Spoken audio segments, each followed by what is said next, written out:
저와 제 아내는 운명처럼 만난 사이였습니다. 아직도 제가 아내를 처음 봤을 때가 떠오르네요. 대학 시절 봉사동아리 활동을 하던 저는 동아리 친구들과 주말마다 봉사를 다니곤 했었는데, 남들은 봉사동아리를 한다고 하면 다들 좋은 일 한다며 대견해들 하지만, 사실 제가 봉사동아리를 들게 됐던 것은 순전히 취업 때문이었습니다. 취업에 도움될 만한 다른 동아리는 자격 조건도 까다롭고 그나마 봉사 동아리가 편하고 취업에도 도움이 될 것 같았거든요. 그렇게 취업을 위해서 동아리 활동을 시작했던 저는 봉사 활동을 열심히 하는 편도 아니었어요. 주말마다 양로원이며 보육원이며 친구들을 쫓아다니긴 했지만 가서도 어떻게든 농땡이를 필 생각뿐이었지 나서서 열심히 하는 스타일은 못 됐거든요. 그날도 저는 이력서에 한 줄 적을 거리라도 만들기 위해 보육원 봉사활동을 가게 됐죠. 보육원은 여기저기 꽤 자주 다녔는데 그 보육원은 저희가 처음 가는 곳이었어요. 워낙 외진 곳에 있고 애들도 몇 없이 낙후된 곳이더라고요. 근데 동아리 회장이 거길 어떻게 알았는지 여행 가는 겸 가보자며 저희들을 끌고 갔죠. 도착해서 아이들 줄 선물들을 내리고 저마다 각자 일 하나씩을 맡으며 흩어졌습니다. 저만 할 일 없이 서 있는데 그때 한 여자가 나타나 제게 도움을 청하더라고요. 오늘 봉사 오신 분이시죠? 예? 예, 맞는데 왜 그러세요? 다들 바빠 보이시는데 혼자 할 일이 없어 보이셔서요. 그러게요. 저만 할 일이 없네요. 그럼 제가 도울 일이라도 있을까요? 다른 친구들처럼 별 재주는 없지만 시켜주시면 해볼게요. 그럼 저랑 빨래 좀 밟으실래요? 별 재주 없어도 그 정도는 하실 수 있으시죠? 빨래를 밟아요? 빨래는 세탁기로 하면 되는 거 아닌가요? 여기 세탁기가 고장났나? 가르쳐 드릴 테니까 그냥 저 따라오세요. 그 당시 저는 참 세상 물정 모르고 철없는 놈이었습니다. 그것도 그럴 게 꽤 여유 있는 집안에서 3대 독자로 태어나 할머니 할아버지부터 부모님에게까지 오냐오냐 곱게만 자랐으니 그런 제가 살림이며 빨래며 뭐 알 수가 있었겠어요. 그래서 저는 빨래를 같이 밟자는 그 여자의 말을 이해할 수 없었죠. 그런 저를 답답해하듯 작은 한숨을 내어쉰 여자는 저를 끌고 건물 뒤편으로 갔습니다. 그러자 그곳에는 커다란 들통에 이불 빨래들이 그득그득 들어있었고 저는 그제서야 밟아서 빨래를 하자는 그녀의 말을 이해할 수 있었습니다. 이런 거구나. 그래서 빨래를 밟자고 하신 거군요. 네. 이불 빨래는 원래 밟아서 하는 거거든요. 이제 아시겠어요? 죄송해요. 제가 집에서 빨래를 해본 적이 없어서. 집에서 곱게 자라셨나 봐요. 그럼 오늘 한번 고생 좀 해보세요. 안 해봤으면 해보면 되는 거고 모르면 배우면 되는 거니까. 운 좋으시네요. 제가 1등 신랑감 되실 수 있게 가르쳐 드릴게요. 지금 이렇게 해보면 나중에 결혼해서 아내분한테 예쁨 받으실 수 있지 않겠어요? 처음 보는 제게 낯설지만 살갑게 대하며 농담까지 건네는 그녀에게 저는 첫눈에 반해버리고 말았습니다. 아이들이 실내하고 낡고 닳아 더러운 이불 사이에 있는데도 그녀는 천사같이 아름다웠어요. 그때까지만 해도 저는 그녀가 저처럼 봉사를 온 대학생인 줄만 알았습니다. 아이들을 가르치는 보육교사라고 하기엔 너무 어려 보였거든요. 근데 정미 씨는 어디 학교에서 오셨어요? 오늘 저희 학교에서만 오는 줄 알았는데 정미 씨도 동아리 활동하는 거예요? 저는 취업 때문에 시작한 건데 매번 느끼는 거지만 이 봉사라는 게 귀찮기도 하고 힘들어요. 그쵸? 저는 대학생 아니에요. 대학생 아니셨어요? 그럼 여기 선생님이세요? 아니요, 그런 건 아니고 제가 여기 출신이거든요. 그랬습니다. 그녀는 대학생도 선생님도 아니었고 그 보육원에서 자란 원생이었던 겁니다. 그것도 모르고 저처럼 봉사를 왔냐며 귀찮은데 고생 많다고 거드름을 피운 제가 순간 너무 부끄럽고 창피했습니다. 차라리 입 다물고 있을걸 왜 괜히 헛소리를 해서 분위기를 망쳐버렸나 후회가 들더라고요. 솔직히 말하면 당황스럽기도 했어요. 너무 곱고 예뻐서 고아라고는 전혀 생각하지 못했는데 그런 제 생각조차 편견이었구나 싶었습니다. 저는 제가 그녀에게 큰 실수를 했다는 걸 깨달았어요. 제 말이 그녀에게 상처가 될 거라는 생각 때문이었죠. 미안해요. 나는 그냥 정미 씨가 내 또래로 보이길래 대학생인 줄 알고. 아니에요. 그럴 수도 있죠. 저도 이제 여기서 살진 않는데 가끔 이렇게 아이들 보러 오거든요. 여기가 봉사자들이 자주 오는 곳이 아니고 후원도 별로 없어서요. 저 아까는 제가 말실수를 했는데 미안합니다. 귀찮고 힘들다는 말 진심은 아니었어요. 그냥 시답잖은 헛소리였어요. 혹시 상처받았으면 정말 미안합니다. 미안할 게 뭐 있어요. 봉사가 귀찮은 일인 건 맞죠. 그런데도 이노 씨랑 친구분들이 이렇게 와주신 것만으로도 저는 감사하네요.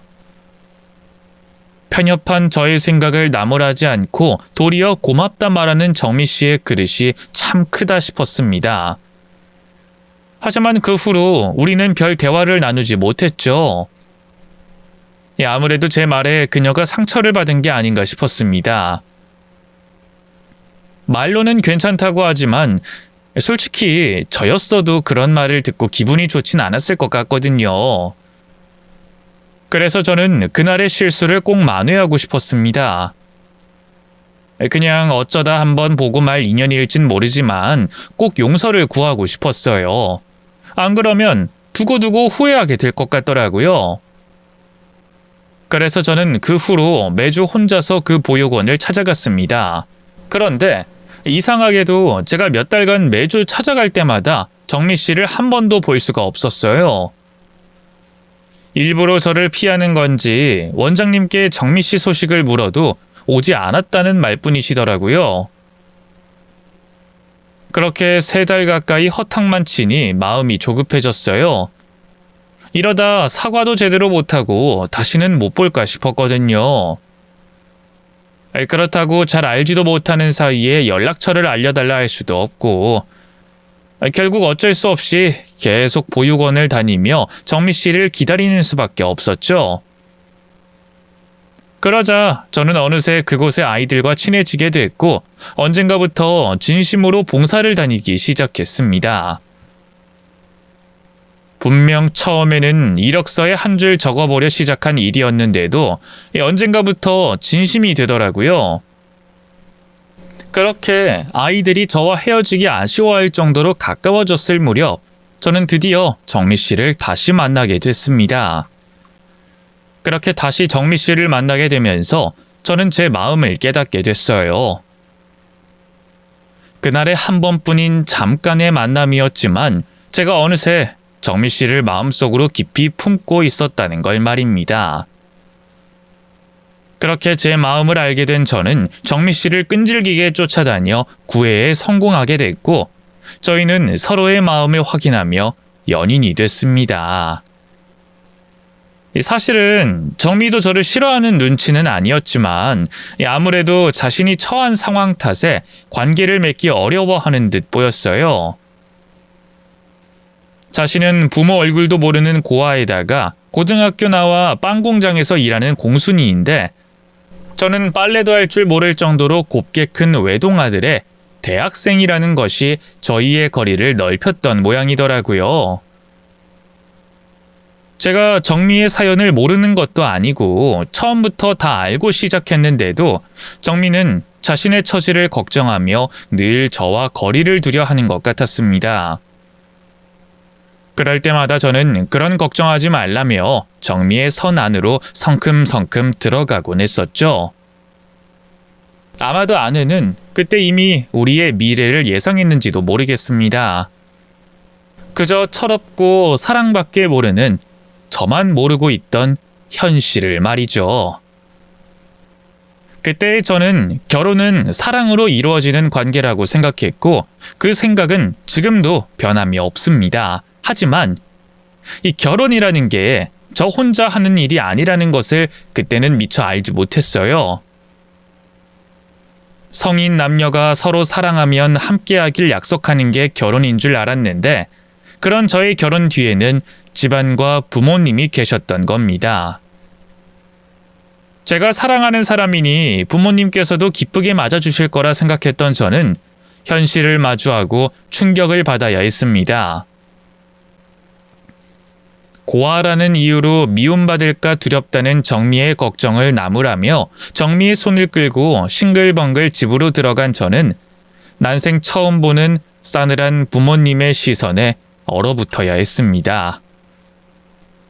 부모님께서는 고아라는 정미의 말 한마디에 더 이상 들을 것 없다는 듯 정미를 대문 밖으로 쫓아내셨습니다. 제가 제발 그러지 마시라, 진심으로 사랑한다 울부짖으며 항의하는데도 부모님은 그런 제 말을 단박에 자르며 저희를 갈라놓으셨어요. 결국 정미의 말이 맞았네요. 우리 부모님은 안 그럴 거다. 우리 집은 안 그런다. 자신 있게 했던 저의 말은 전부 거짓말이 돼버렸습니다. 네가 지금 정신이 있는 놈이 없는 놈이야. 하나뿐인 자식이라고 어화둥둥하며 키워주고 비싼 돈 들여가며 공부시켜놨더니 겨우 데려오는 여자가 저런 애야? 저 부모 얼굴도 모르고 보육원에서 거렁뱅이처럼 살면서 기껏해야 고등학교밖에 겨우 나온 애를 아내로 맡겠다고? 너는 그런 아이를 우리가 허락할 거라 생각한 거냐? 나 참 살다 황당해서 정말. 어디서 그딴 애가 나타나서 우리 집 귀한 독자를 데려가려고 그래? 지 주제를 알아야지. 어떻게 이런 일이 있어? 이노야, 너 정말 왜 그러니? 얘가 정말 기집애 얼굴에 홀렸나? 순진하던 애가 왜 말도 안 되는 짓을 하고 있어? 언제나 좋은 줄만 알았던 부모님은 그저 제게만 좋은 분들이셨나 봅니다. 그걸 미처 알지 못했던 저는 고아인 정미를 대놓고 무시하시는 부모님의 반응에 얼이 빠졌습니다. 나는 뭐 얼마나 잘난 아들이기에 정미를 그렇게 무시하시는지 저는 부모님의 말씀이 도저히 이해되지 않았어요. 그래서 그때부터는 악에 받쳐 반항을 하기 시작했습니다. 겨우 그런 걸로 정미를 무시하시는 부모님이 오히려 천박한 거라며 부모님 앞에서 대들다가 아버지에게 난생 처음 뺨을 맞고 쫓겨나기까지 했었죠. 그런데도 저는 정미가 아니면 결혼하지 않을 거라며 끝까지 물러나지 않았습니다. 그렇게 저희는 3년을 연애하고 3년을 더 기다려야 했습니다. 그 3년이라는 긴 시간 동안 저는 저희 부모님과 싸워가며 결혼 허락을 받아내려 애를 썼죠. 부모님께 얻어맞고 나이 다 먹고 가출도 해보고 심지어는 결혼 허락 안 하시면 안 보고 살 수밖에 없다고 절연 선언까지 했었다가 멀쩡한 남편 고아 만들 수 없다는 아내 때문에 포기하기도 하며 정말 별별 일이 다 있었습니다. 부모님은 부모님이 반대하시는 여자와 끝까지 결혼하겠다는 절 보고 고집도 이런 개고집이 없다며 질색을 하셨지만 똑같이 허락해주지 않으시는 부모님을 보며 저는 그 부모의 그 자식이라고 생각했어요. 어쩜 이렇게 서로 물러설 생각들이 없는지 저도 저지만 부모님도 참 징하시다 싶었습니다. 아마 만약 부모님의 반대에 타당한 이유가 있었더라면 저도 진지하게 고민하고 결혼을 다시 생각해 봤을지도 몰라요. 하지만 부모님이 정미를 반대하시는 이유가 고아라는 것 때문이라면 저는 그것은 절대로 받아들일 수 없다고 생각했습니다. 그래서 어쩔 수 없이 가장 사랑하는 부모님과 내가 가장 사랑하는 여자 사이에서 길고 긴 줄다리기를 해야만 했네요. 그러는 사이 저도 부모님도 진이 많이 빠졌고 제 나이도 30이 넘어가니 부모님 입장에서도 안달이 나셨겠죠. 결혼 반대하다가는 하나뿐인 아들이 아예 혼자 늙어 죽겠다고 하니 부모님은 혼자 독수공방하게 두느니 그냥 허락을 해야겠다 싶으셨던 것 같아요. 그래서 결국 저희는 그렇게 오랫동안 기다린 끝에 결혼 허락을 받아내게 됐습니다. 드디어 부모님의 허락을 받아내던 날, 저는 아내를 붙잡고 눈물을 쏟아야만 했습니다. 부모님께 결혼 허락도 쉽게 받아내지 못한 못난 나를 3년이나 더 기다려준 아내에게 미안하고 고마웠으니까요. 솔직히 적지 않은 시간 동안 불안하고 견디기 힘들었을 텐데 그런데도 저를 끝까지 믿어줬다는 게 참 고마운 일이었습니다. 그래, 우리가 졌어. 우리가 그 정도 하면 지들이 먼저 제 풀에 지쳐 꺾이겠거니 했는데 이렇게 끈질긴 걸 보니 우리가 포기해야지. 어쩔 수가 없겠구나. 이제 니들이 이겼다. 됐니? 어머니 아버지 허락해 주셔서 감사해요. 저희 정말 예쁘고 행복하게 잘 살게요. 제 결혼 선택 후회하지 않도록 정말 열심히 살겠습니다. 우리도 이젠 모르겠다.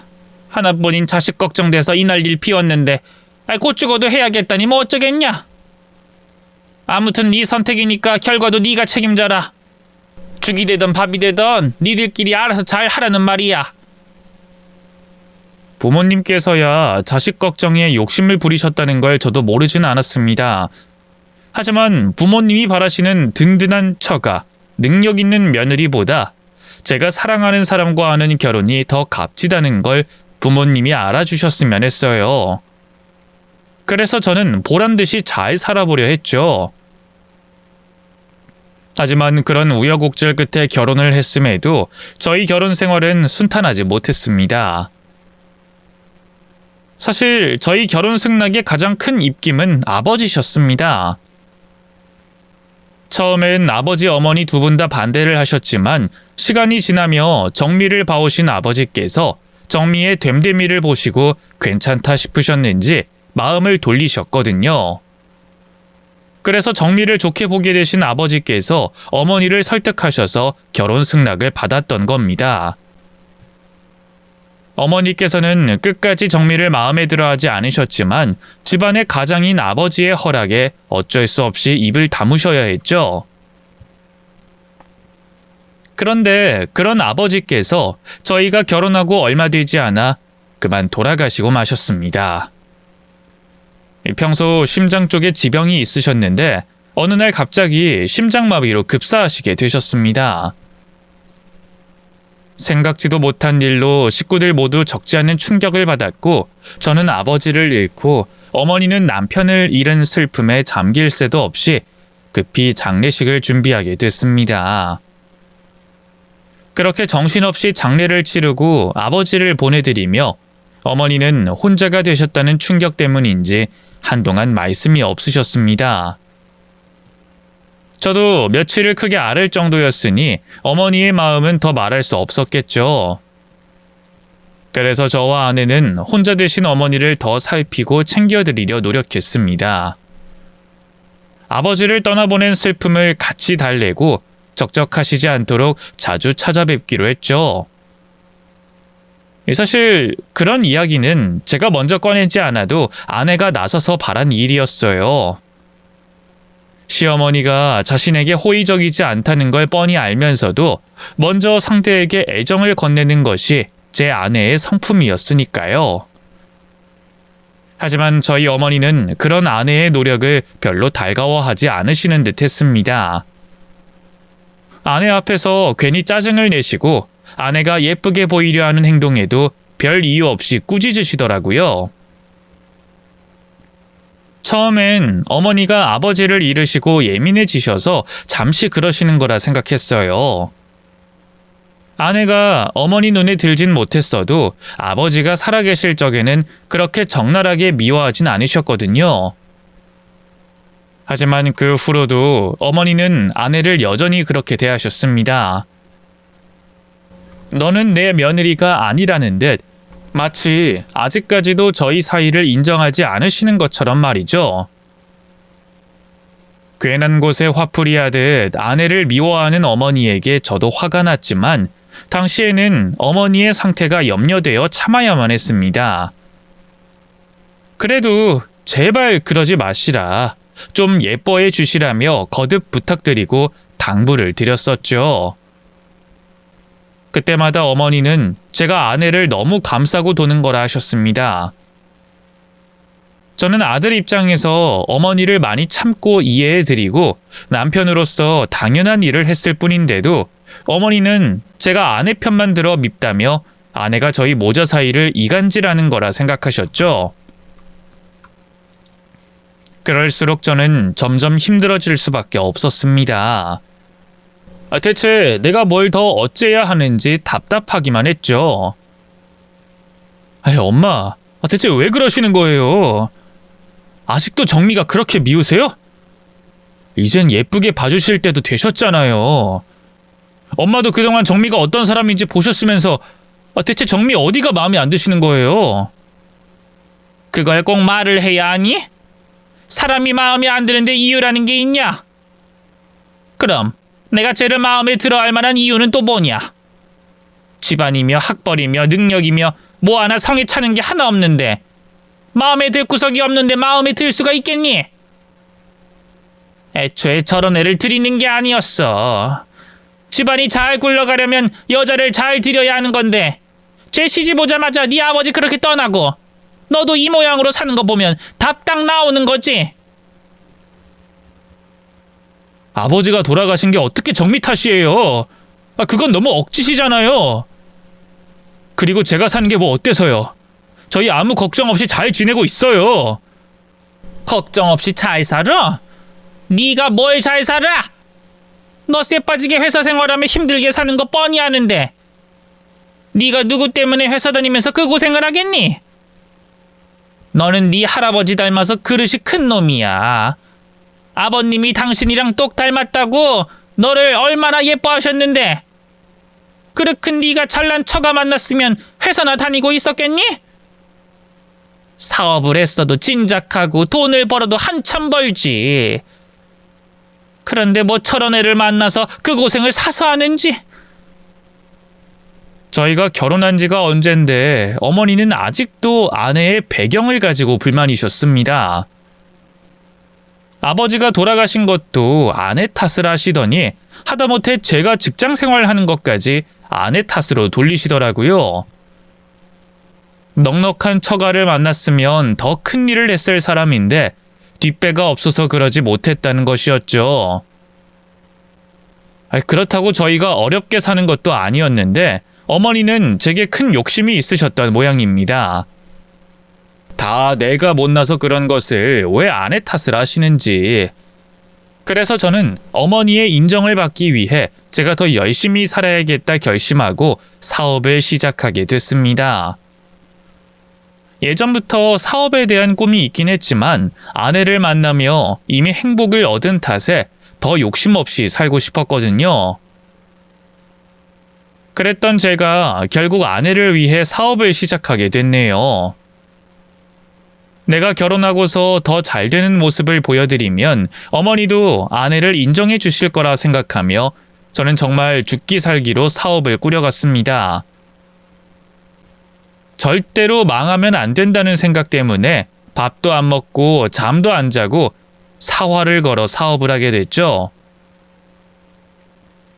아내를 위한다는 간절함 때문인지 다행히도 사업은 안정적으로 운영됐고 저는 짧은 시간 안에 투자까지 받으며 큰 수익을 낼 수 있었습니다. 그러자 어머니는 드디어 제가 빛을 보는 날이 온다며 좋아하셨고 저는 그게 전부 다 아내 덕분이라며 아내에게 공을 돌렸어요. 실제로도 아내의 지극정성 내조 덕분이었으니까요. 아이고 장하다 내 새끼. 아이 거봐라, 넌 이런 아이라니까. 날개만 달아주면 훨훨 날 수 있는 아이인데. 다 정미 덕분이에요. 저도 열심히 노력하긴 했지만 옆에서 도와주는 정미가 아니었으면 절대 이만큼 못했을 거예요. 제가 힘들어하고 포기하고 싶을 때마다 정미가 저를 붙잡아 줬거든요. 제 덕은 무슨? 애초에 네가 제 덕을 봤으면 그 고생을 안 해도 됐었겠지. 이 정도 노력이면 어머니도 이제 저희를 예쁘게 봐주시지 않을까 싶었는데, 그런데도 어머니는 여전히 아내가 제게 짐이라 생각하시는 듯 했습니다. 제가 너한테 도움되는 일은 절대로 없을 거다.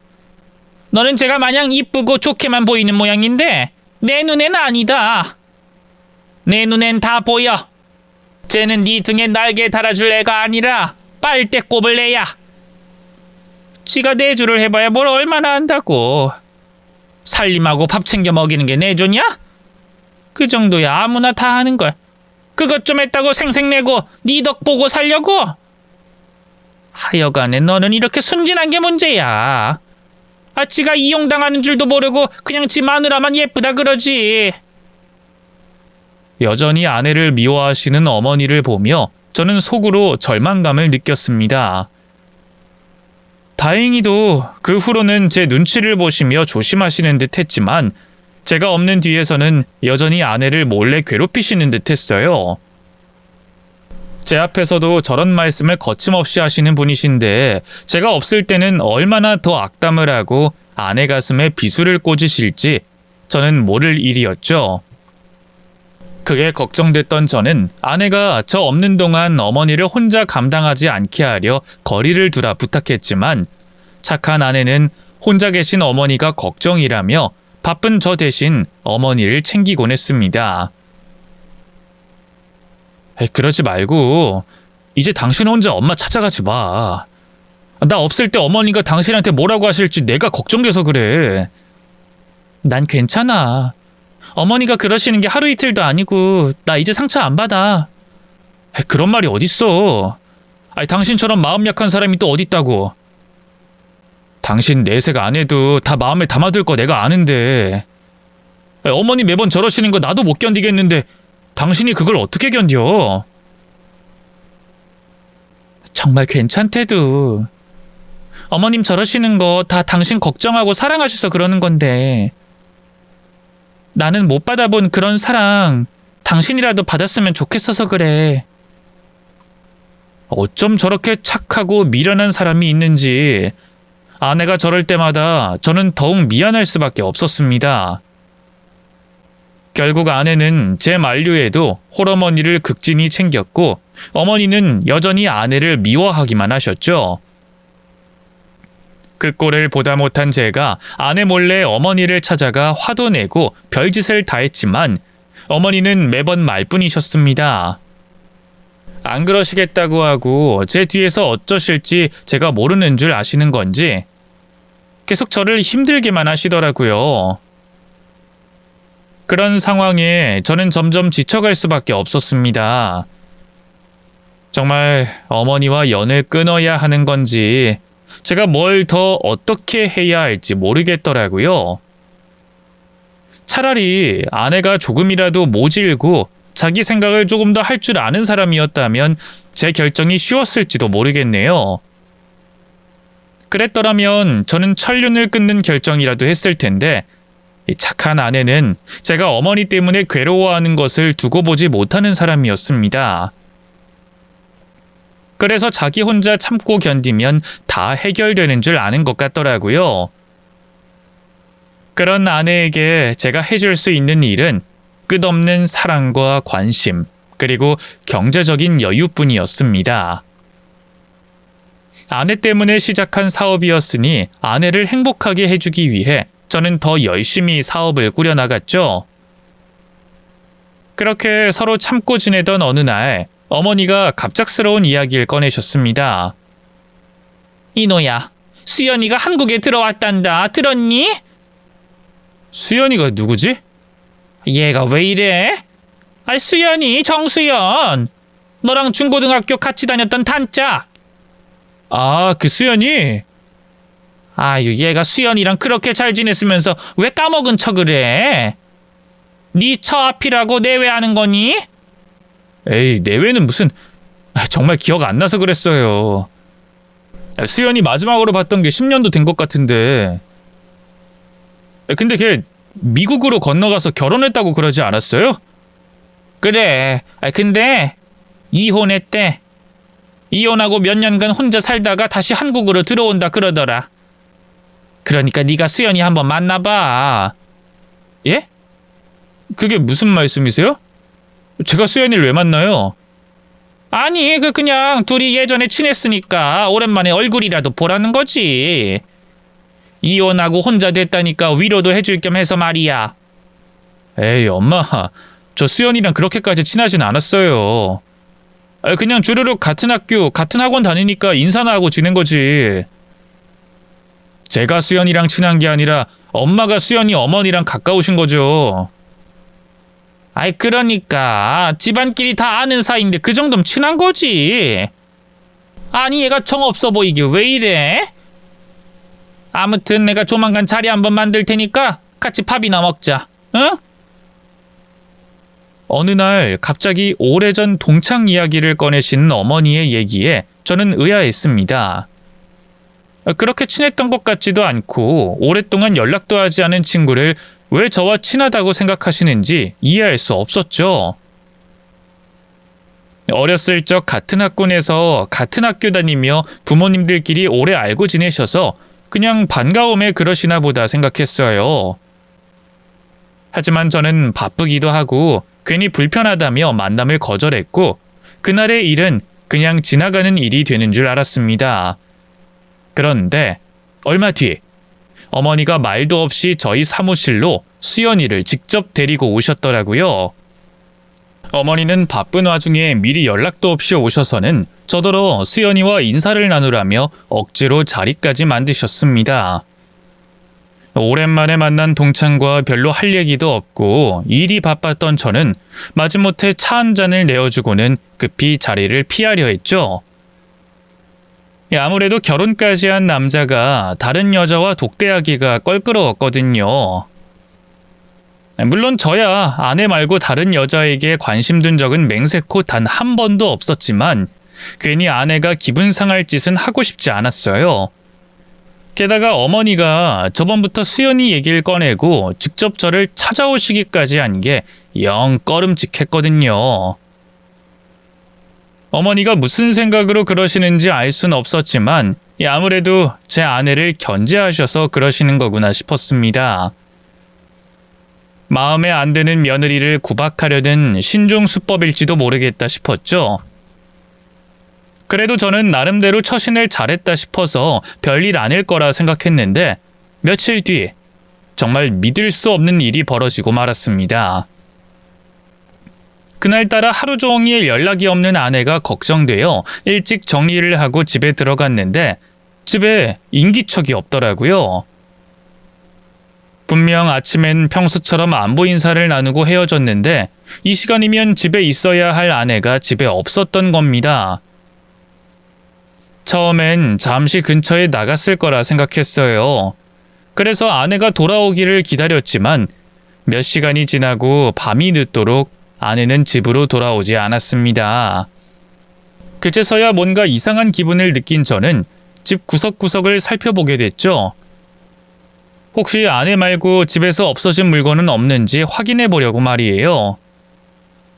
그럴 리는 없겠지만 혹시 아내가 제게 말없이 어딜 나간 거라면 옷이라도 챙겨갔을 거라 생각하며 아내의 물건들을 확인해 봤습니다. 평소 근검절약하며 자기 물건이 많지 않던 아내의 옷가지들 정도는 저도 다 기억하고 있었거든요. 하지만 아내의 물건들은 평소대로 제자리에 그대로 있었습니다. 제가 출장 다녀오며 사다 줬던 비싼 화장품들도 그대로였고 철마다 같이 쇼핑했던 옷들도 전부 옷장에 고스란히 걸려 있더군요. 심지어 얼마 전에 사줬던 최신형 휴대폰까지 말이죠. 아내가 들고 갔을 만한 물건들이 전혀 사라지지 않은 것을 보고 저는 혼란스러웠습니다. 휴대폰도 없이 근처에 나간 거라면 지금쯤 돌아왔어야 하는데 왜 밤늦도록 돌아오지 않는지 이해할 수 없었어요. 그렇다고 가출이라고 하기에는 집에 없어진 물건들이 전혀 없었고 말입니다. 그렇게 돌아오지 않는 아내를 기다리던 저는 결국 그날 밤을 꼴딱 새고 말았습니다. 연락 없는 아내를 기다리며 걱정을 하다 보니 금방 새벽이 되더라고요. 아침 해가 뜨도록 소식 없는 아내에 저는 결국 경찰서로 향할 수밖에 없었습니다. 저희 와이프가 어제부터 소식이 없어서요. 어딜 나갔는지 모르겠는데 휴대폰도 안 가지고 나가서 아침까지 돌아오질 않았어요. 혹시 사고가 난 건 아닌가 확인할 수 있을까요? 아침까지 여성분의 사고 소식은 없었다네요. 혹시 두 분이 싸우셨나요? 혼자 친정에 가신 건 아니실까요? 그건 아닐 겁니다. 저희 와이프는 부모님이 안 계시거든요. 친구도 몇 없어서 어디 갈 곳이라고는 별로 없는 사람인데, 그리고 저희 와이프가 원래 그런 사람이 아니거든요. 어디 잠깐 나가더라도 늘 저한테 문자 한 통이라도 남기고 그러는 사람인데, 매번 제 퇴근 시간 전에는 집에서 저를 맞아주던 사람이 여태 연락이 없다는 게 너무 이상해서요. 어디 길에서 사고라도 난 게 아니면 뭔가 문제가 생긴 것 같아요. 실종 신고를 좀 할 수 있을까요? 글쎄요. 이 성인은 실종 신고가 쉽지 않아서요. 금방 돌아오실 수도 있으니 좀 기다려 보시죠. 경찰들은 성인인 아내가 말도 없이 사라진 것이 단순 가출일 거라 생각하는 눈치였습니다. 하지만 저는 아내가 가출했을 거라 생각할 수 없었어요. 제가 아내를 봐온 시간이 있는데 그 사람이 설마 저한테 말도 없이 그럴 일은 없을 거라 확신했거든요. 저는 아내가 분명 어딘가에서 불의의 사고를 당했을 거라는 생각에 불안감을 감출 수 없었어요. 하지만 쉽지 않은 실종 신고에 저는 다시 집으로 돌아가야 했고 그 후로 꼬박 한 달이라는 피말리는 시간이 흐른 뒤에야 실종 신고를 할 수 있었습니다. 아무런 흔적도 소식도 없는 아내의 행방에 경찰들도 그제서야 이상하다는 생각을 하는 것 같더라고요. 이상하긴 하네요. 보통 가출하신 분들은 한 달 안에 소식이 들리기 마련인데요. 아내분이 사라지실 당시에 없어진 물건도 없었다고 하시고, 제가 몇 번이나 말했지 않습니까? 와이프 말고는 없어진 게 없다고! 가출하는 사람이 어떻게 빈손으로 나갑니까? 분명 뭔가 사고가 있을 거라고요! 예, 알겠습니다. 일단 진정하시고요. 지금 당장 실종 수사로 전환하고 수사 진행할 테니까 너무 걱정하지 마세요. 저희도 노력해 볼 테니까 믿고 기다려 주세요. 제발 저희 와이프 좀 찾아주십시오. 제발요. 그렇게 경찰들에게 수사를 맡기고 저는 발로 뛰며 아내를 찾아다녔습니다. 아내의 실종 소식에 어머니도 놀라셨지만 어머니는 아내에 대한 걱정보다는 아내가 바람이 났거나 도망을 갔을 거라 생각하시는 듯 했어요. 걔가 실종은 무슨, 분명 다른 놈이랑 눈 맞은 거야. 아니면 뭐라도 들고 도망갔거나. 고아들이 하는 짓이 뻔하지 뭐. 안 그러니? 엄마! 정민은 그럴 사람 아니거든요? 가뜩이나 무슨 일 있는 거 아닌가 걱정돼서 미치겠는데 왜 불난 집에 기름을 끼얹으세요? 걱정은 못할 망정 속은 뒤집지 마셔야죠. 그래도 며느리인데 엄마는 사라진 며느리가 걱정도 안 되세요? 자꾸 그러시면 저 엄마 다시는 안 봅니다. 불같이 화를 내는 제 반응에 어머니도 더 이상 말씀은 하지 않으셨지만 그렇다고 아내를 걱정하지는 않으시는 듯 했습니다. 경찰들도 수사를 제대로 하고 있는 건지 뭔지 유의미한 결과는 아무것도 없었죠. 그러니 결국 아내를 걱정하고 찾는 것은 저 하나뿐이었습니다. 이 사람은 내가 아니면 찾을 사람이 아무도 없구나. 그제서야 저는 제 아내가 얼마나 외롭고 약한 사람이었는지를 여실히 깨닫게 됐어요. 평소 늘 씩씩하고 의외의 다부진 모습에 제가 되려 아내에게 기대곤 했는데 제가 더 아끼고 힘이 되어주지 못했던 게 후회가 됐죠. 그렇게 1년, 2년이 흐르고 어느새 10년이라는 세월이 지나게 됐습니다. 말이 10년이지 저한테는 엉겹의 시간이었어요. 매일 전단지를 돌리고 아내를 찾아다니며 아내의 소식을 수소문해봤지만 아내의 흔적은 어디에서도 발견되지 않았습니다. 대체 어떻게 살고 있는 건지, 살아는 있는 건지, 아내의 명의의 휴대폰도 신용카드도 발급된 기록이 전혀 없었어요. 그렇게 10년이라는 시간이 흐르자 사람들은 다들 제 아내가 죽었을 거라 생각했습니다. 저희 어머니는 당연하고 경찰들이며 친구들까지도 아내가 사고로 떠났을 거라 확정하는 듯 했어요. 이제 그만 재수씨 잊고 보내줘라. 무슨 소리야. 뭘 잊어. 뭘 떠나. 그 사람 살아있을 거야. 어딘가에 잘 지내고 있을 거라고. 이노야. 억지 부리지 마. 네 마음은 알겠지만 너도 이젠 현실을 직시해야지. 어딘가에 살아있었으면 진작 찾아왔었겠지. 설령 네가 싫어서 떠났던 거라고 해도 사람이 흔적도 없이 살 수 있냐? 게다가 새 출발할 거면 너랑 이혼이라도 했겠지. 근데 이혼하자는 말도 없이 살아있는 소식도 없이 벌써 10년이잖냐. 그런 사람이 살아있을 거라 생각하는 게 미련이고 집착인 거야. 이제 그만 포기해라. 산 사람은 살아야지. 처음엔 제 아내가 죽었을 거라며 죽은 사람을 보내주고 새 출발을 하라는 말에 화만 났습니다. 분명 살아있을 텐데 왜 죽었다고 하는지 사람들이 너무하다 싶었죠. 그런데 시간이 흐르며 저도 조금씩 현실을 직시하기 시작했어요. 친구놈 말대로 살아있었더라면 소식이라도 있어야 할 거고 내가 싫어서 떠난 거라면 이혼이라도 하자 했을 텐데 아무것도 없이 사라진 것은 결국 안 좋은 일뿐임을 저도 알았지만 저는 도저히 제 손으로 아내의 사망 신고를 할 수 없을 것 같았어요. 하지만 벌써 10년이라는 시간이 흘렀고 이제는 보내줄 때가 됐나 싶었습니다. 아내의 사망 신고를 더 미룰 수 없었던 건 저의 마음가짐 탓이었습니다. 아내 때문에 시작했던 사업은 아내가 사라진 뒤로 의욕이 떨어지고 아내를 찾아다니느라 바쁜 탓에 점점 규모를 줄였습니다.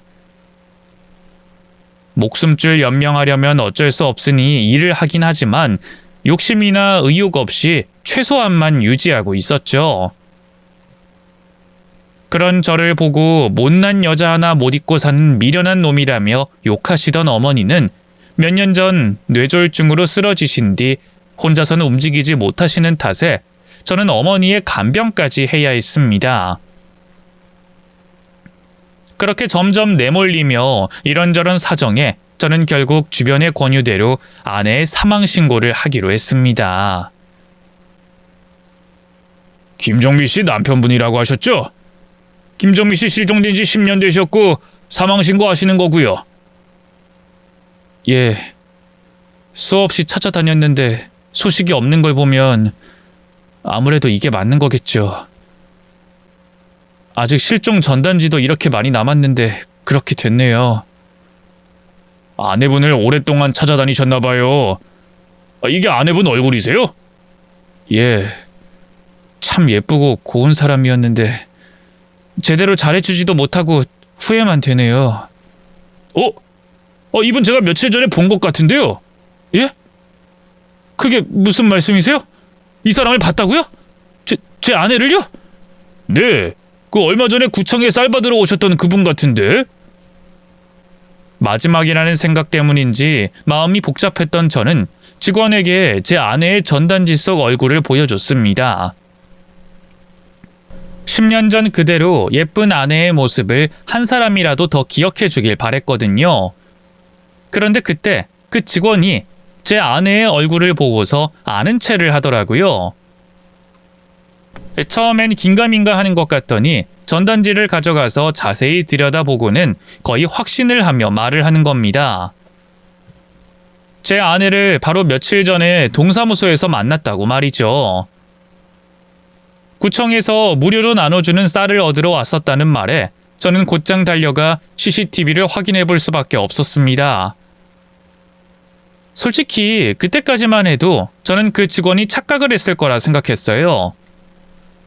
실종된 지 10년이 지났는데 다른 곳도 아니고 저희가 살던 이 동네에서, 그것도 동사무소에서 아내의 흔적을 발견할 줄은 몰랐거든요. 하지만 작은 단서라도 놓칠 수 없었던 저는 제 눈으로 사실을 확인해 볼 수밖에 없었고, 녹화된 영상을 보게 된 저는 그곳에서 제 아내의 모습을 확인할 수 있었습니다. 정말 놀랍게도 아내는 10년이나 지났지만 여전히 변함없는 그 모습 그대로더라고요. 그렇게 10년 만에 발견한 아내의 모습에 저는 자리에 주저앉아 오열할 수밖에 없었죠. 그렇게 영상이 찍힌 아내의 모습으로 흔적을 쫓아 경찰들이 아내의 거취를 확인해 줬습니다. 기막히게도 아내는 저희 집에서 불과 10분 거리의 작은 교회에서 지내고 있었어요. 그 사실을 알게 된 저는 곧장 그 교회로 달려가게 됐고, 저를 가로막는 교회 관계자에게 사정을 설명하며 겨우 아내를 만날 수 있게 됐습니다. 저를 보고 도망치려던 아내를 달려가 붙잡은 저는 10년 만에 만난 아내를 꼭 끌어안으며 한참 동안 눈물을 쏟아냈습니다. 반갑고 다행스럽고 그러면서도 서운하고 원망스러운 마음을 도저히 설명할 수가 없네요. 당신 대체 어디 있었어? 그동안 어디 있었어? 여보, 여긴 어떻게? 이렇게 가까이 있었어? 그랬는데 나한테 연락 한 번 안 했어? 대체 뭐 때문에 그런 거야? 내가 당신을 얼마나 찾아다닌 줄 알아? 그렇게 10년을 미친놈처럼 찾아다니다가 이제서야 겨우 잊어버려 했더니 당신이 내 코앞에 있었다는 말에 얼마나 놀랐는 줄 알아? 사람을 바보 만들어도 정도가 있지. 대체 나한테 왜 그런 거야? 내가 당신한테 그렇게까지 잘못했어? 난 당신 없어서 죽는 줄 알았는데 그걸 뻔히 알면서 내가 죽었으면 싶을 정도로 큰 잘못을 한 거야? 울음 섞인 저의 질문에 아내는 말없이 눈물만 훔칠 뿐이었습니다. 아내의 눈물을 보자 아내가 설마 제가 싫어 떠난 것은 아니라는 확신이 들었습니다. 그렇게 서로 한참 눈물만 쏟아내다 겨우 진정을 한 뒤에야 아내의 이야기를 들을 수 있었어요. 미안해 여보. 당신한테 상처 주고 싶었던 건 아니었는데 나는 내가 사라져주는 게 당신을 위한 일이라 생각했어. 그게 무슨 바보 같은 소리야. 당신이 사라지면 내가 행복할 거라 생각했어? 왜 그런 생각을 해? 아니, 애초에 그런 생각을 한다고 어떻게 진짜 사라질 수가 있어? 대체 무슨 일이 있었던 거야, 응? 그렇게 사연은 10년 전으로 거슬러 올라갔습니다. 아내와 제가 한창 어머니 문제로 속을 썩일 때 어머니는 아내에게 매일같이 타박을 하셨답니다. 아내 때문에 제가 일이 안 풀리는 거라며 아내가 제 인생의 독이라고 말이죠. 처음에는 어머니가 또 그러시는구나 하며 한 귀로 듣고 흘리던 아내도 언젠가부터는 그 말들이 가슴에 앙금으로 남기 시작했답니다. 가뜩이나 제 걱정을 하는 아내라면 더더욱 그랬겠죠. 그러던 중 어머니가 보란듯이 수연이의 얘기를 꺼내셨고 아내를 불러다 앉혀놓고 저와 수연이를 이어주겠다 하셨답니다. 그 여자는 있는 집 자식에 능력도 좋으니 당신한테 좋은 동반자가 되어줄 거라고 하시더라. 물론 나도 어머니 생각이 그렇다 한들 당신이 그럴 리 없을 거라 믿었었는데 어느 날 당신이 사무실에서 그 여자와 단둘이 있는 모습을 보게 됐어. 설마 하면서도 별일 없을 거라 생각했는데 늘 뭐든 나한테 얘기하는 당신이 그날 일은 끝까지 말을 안 하는 거야. 그게 너무 불안하더라고. 왜 그 여자랑 만난 걸 말을 안 하는 건지, 대체 그 여자가 왜 사무실에 간 건지 거기다 어머닌 당장이라도 나를 이혼시키고 그 여자를 새 며느리로 들이겠다고 하시니까. 그제서야 그날따라 이상했던 아내의 모습이 떠올랐습니다. 뭔가 궁금한 듯 무슨 일이 없었느냐며 묻는 아내의 질문에 저는 별일 없었다고 대답했거든요. 수연이가 왔다 간 일은 별로 중요한 일이 아니어서 금세 잊어버렸으니까요. 그런데 그걸 아내가 봤을 줄은 몰랐습니다. 거기다 어머니가 수연이와 저를 결혼시키려고 하셨다니 저는 생각도 못한 일에 큰 충격을 받을 수밖에 없었어요. 어머니가 어떻게 그렇게까지 하실까 싶으면서도 어머니라면 충분히 그러셨겠구나 싶더군요. 그러니 수연이와 아내가 그날 동시에 제 사무실을 찾았던 것도 결코 우연은 아니었겠죠. 그래서 아내는 자신이 제 곁을 떠나야 제가 더 행복해질 거라 생각했답니다. 게다가 제가 아내와 어머니 사이의 일로 속상해하고 술까지 찾으며 힘들어하는 모습에 그런 생각을 점점 더 굳혔겠죠. 그래서 결국 아내는 자신이 제 곁에 있는 것이 욕심이라는 생각에 저를 떠났던 겁니다. 더 이상 욕심내지 않겠다는 생각에 제가 사줬던 물건들을 전부 그대로 둔 채로 말이죠. 그렇게 10년간을 저 몰래 지방으로 돌며 혼자 지내오다가 도저히 안 되겠다는 생각이 들었답니다. 저를 위해 저를 버린 주제에 제가 너무 보고 싶었다는 거죠.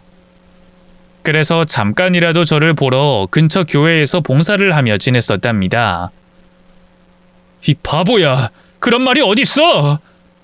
내가 당신 없이 어떻게 잘 살아? 어떻게 행복해? 당신은 내가 겨우 그런 놈이라 생각한 거야? 그래서 어렵게 결혼한 아내 두고 돈 많은 여자랑 재혼할 줄 알았어? 그래서 어때? 내가 당신 없는 사이에 폐인같이 지내고 10년 동안 당신 뒷공무니만 찾아다닌 걸 보니 이제 만족해? 내가 당신 없이 어떻게 살았는지 알아? 미안해. 정말 미안해, 여보. 나도 너무 힘들었나 봐. 괜찮다고, 참을 수 있다고 하면서 어머니 등살이 견디기 힘들었나 봐. 차라리 당신한테 기대고 투정이라도 부렸어야 하는데 내가 못나서 벌어진 일이라 생각하니 그럴 수가 없었어. 우리 참 바보였다. 서로 누구보다 사랑하고 아낀다고 생각했는데 결국 서로 아무것도 해준 게 없었어. 당신은 나를 못 믿었고 난 당신을 보호해주지 못했고. 그래, 결국 다 내 탓이야. 당신이 처음부터 걱정하고 두려워할 때 내가 당신 마음을 잘 헤아렸어야 하는데 철없는 내가 당신 어려움을 몰라주고 너무 쉽게 생각했던 것 같아. 그래도 나 한 번만 믿어주지. 나한테 화라도 내지. 내가 당신 없이 못 사는 거 알면서 어떻게 그런 결정을 했어? 그래도 다시 만났으니 이제 됐어. 지난 10년의 헤어짐은 벌이라 생각할게. 나 충분히 벌 받았으니까 당신도 나 용서해 주라. 여보, 미안해. 이런 당신을 두고 말 한마디 없이 떠났다니. 내가 바보였어. 내가 나쁜 여자였어. 누가 누굴 탓할 수 있겠습니까? 아내가 힘들어하는 걸 뻔히 알면서도 아내를 고통받게 한 제 잘못이죠. 그래서 저는 지난 10년간의 시간을 죗값을 치렀다 생각하고 앞으로는 후회 없이 살기로 했습니다. 그런 제가 먼저 한 일은 아내를 어머니 앞에 데려가 아내에게 사죄를 하게 하는 일이었어요. 이 모든 일의 원흉이 어머니이니 아내가 어머니에게 제대로 사죄를 받아야 한다 생각했거든요. 그래서 이번에도 어머니가 예전처럼 나오신다면 저는 정말로 아픈 어머니를 안 보고 살 생각까지 하고 있었습니다. 그런데 놀랍게도 어머니가 아내를 보자마자 움직이기 힘든 몸으로 무릎을 꿇고 사과를 하시더라고요. 미안하다. 정말 미안하다 내가. 그때는 너만 없으면 내 아들이 잘 될 줄 알고 내 욕심에 그랬던 건데 이제서야 나도 깨달았다. 니들을 그렇게 갈라놓으려고 하면 안 되는 건데. 무식한 내가 내 짧은 생각으로 어마어마한 짓을 저질러 버렸구나. 그래서 잘 지내던 부부 사이를 갈라놓고 여러 사람을 고생시켰어. 나도 내 아들이 10년간 고통받는 거 보고 많이 깨닫고 뉘우쳤단다. 그러니 제발 내 사과 받아주렴. 이렇게 무사히 살아 돌아와줘서 정말 고맙다. 내가 다 잘못했어. 저도 이젠 진심으로 용서할게요, 어머님. 어머니의 애원 섞인 사과를 잠자코 듣고만 있던 아내는 흐르는 눈물을 삼키며 짧은 대답으로 이야기를 마무리 지었습니다. 그렇게 아내에게 진심 어린 사과를 하신 어머니는 며칠 뒤 편안한 모습으로 눈을 감으셨습니다. 아내도 돌아왔으니 두고두고 용서를 비셔라 했더니 아내가 돌아오자마자 이렇게 떠나신 걸 보니 참 끝까지 야속한 어머니시구나 싶더군요. 아니 어쩌면 어머니가 아내에게 진심으로 사과를 하고 싶어 그동안 버티셨던 건 아닌가 싶은 생각도 듭니다. 아무쪼록 저도 10년간 뼈저리게 겪었으니 이젠 더 이상의 실수도 후회도 없이 아내와 행복한 일상을 보내고 싶습니다. 감사합니다.